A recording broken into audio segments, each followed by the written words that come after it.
Flashback 2025 अर्ध्यावरती डाव मोडला. 2025 मध्ये विभक्त झाल्या मराठी सिने इंडस्ट्रीतील या लोकप्रिय जोड्या. 2025 हे वर्ष मराठी चित्रपटसृष्टीसाठी जितकं व्यावसायिक यशाचं ठरलं, तितकंच ते काही कलाकारांच्या वैयक्तिक आयुष्यातील घडामोडींमुळे चर्चेत राहिलं. यावर्षी मराठी इंडस्ट्रीतील काही लोकप्रिय जोड्यांनी विभक्त होण्याचा निर्णय घेतला. यामध्ये राहुल देशपांडे, योगिता चव्हाणसह अनेक सेलिब्रिटींचा समावेश आहे. प्रसिद्ध शास्त्रीय गायक राहुल देशपांडे आणि त्यांच्या पत्नी नेहा देशपांडे यांनी लग्नाच्या 17 वर्षांनंतर घटस्फोट घेतला. काही दिवसांपूर्वी राहुल देशपांडेंनी स्वतः सोशल मीडियावर पोस्ट शेअर करत या निर्णयाची माहिती दिली होती. त्यांनी स्पष्ट केले की दोघांनीही अत्यंत समंजसपणे आणि परस्पर संमतीने आपले मार्ग वेगळे करण्याचा निर्णय घेतलाय. 17 वर्षांचा प्रदीर्घ प्रवास थांबवताना दोघांच्याही मनात एकमेकांबद्दल कोणताही आदर कमी झालेला नसल्याचं सांगितलं. मुलगी रेणुकाच्या हिताचा दोघेही विचार करत आहेत. तिचे संगोपन आणि भविष्यासाठी दोघेही कटिबद्ध असून आईवडील म्हणून आपली जबाबदारी ते एकत्रितपणे पार पाडणार आहेत. जीव माझा गुंतला या मालिकेतून अंतरा मल्हार म्हणून घराघरात पोहोचलेली योगिता चव्हाण आणि सौरभ चौगुले यांची जोडी खऱ्या आयुष्यात देखील एकत्र आली होती.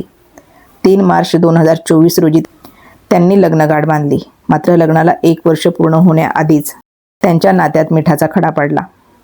योगिता चव्हाण आणि सौरभ चौगुले या दोघांनीही सोशल मीडियावरून एकमेकांचे फोटो हटवले असून एकमेकांना अनफॉलो देखील केलंय. अद्याप दोघांनी घटस्फोटावर अधिकृत भाष्य केले नसलं तरी त्यांच्यातील दुरावा मात्र लपून राहिलेला नाही. अभिनेत्री अक्षया गुरव आणि भूषण वानी यांच्या नात्यातही दुरावा दिसतोय. 23 मे 2017 रोजी लग्न केल्यानंतर या दोघांच्या 8 वर्षांच्या संसारात कटुता आलेली आहे.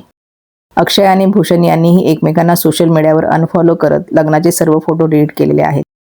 एका मित्राच्या माध्यमातून सुरू झालेली ही लव्ह स्टोरी अशा प्रकारे संपुष्टात येईल अशी कल्पना त्यांच्या चाहत्यांनी देखील केली नव्हती.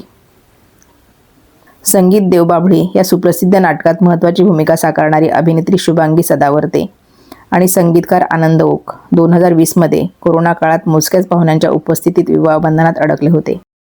पण 5 वर्षांच्या सुखी संसारानंतर आता 2025 मध्ये त्यांनी घटस्फोटाची बातमी चाहत्यांबरोबर शेअर केली. घटस्फोटानंतर अवघ्या काही महिन्यातच शुभांगी सदावर्ते आपल्या नव्या आयुष्याची सुरुवात करताना दिसली. आनंद ओक यांच्यासोबत घटस्फोटानंतर शुभांगी आता प्रेमाची गोष्ट या मालिकेचा निर्माता सुमित मशिलकर सोबत विवाहबंधनात अडकली आहे. मराठी सिनेसृष्टीतील पॉवर कपल म्हणून ओळखलं जाणारे सुयश टिळक आणि आयुषी भावे यांच्या नात्यात दुरावा आल्याच्या चर्चांनी 2025 मध्ये सोशल मीडियावर मोठी खळबळ उडवून दिली. सुयश आणि आयुषी 21 ऑक्टोबर 2021 रोजी विवाहबंधनात अडकले होते. लग्नाच्या 3-3.5 वर्षांनंतर त्यांच्यात वैयक्तिक मतभेद निर्माण झाल्याचे बोललं जात आहे. दोघांनी अद्याप माध्यमांसमोर येऊन अधिकृतपणे घटस्फोटाची घोषणा केलेली नाही, परंतु त्यांच्या सोशल मीडियावरील हालचाली बरंच काही सांगून जातात.